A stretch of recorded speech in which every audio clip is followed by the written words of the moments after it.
কর্মসূচিতে রেখা টেনে দেবে মেচক গ্রামের বুকে এই আওয়াজ সুদূর বাংলা। তৃণমূল কংগ্রেসের উন্নয়নকে রুখা যায় না, চলে না। কান্তের বিরুদ্ধে লড়ছি, লড়ব।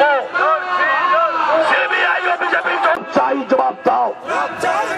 নরেন্দ্র মোদী দাঙ্গারাজের বিরুদ্ধে লড়ছি, মদন মিত্রকে অবিলম্বে মুক্তি দিতেই হবে। মদন মিত্রকে অবিলম্বে ক্লিন চিট দিতেই হবে।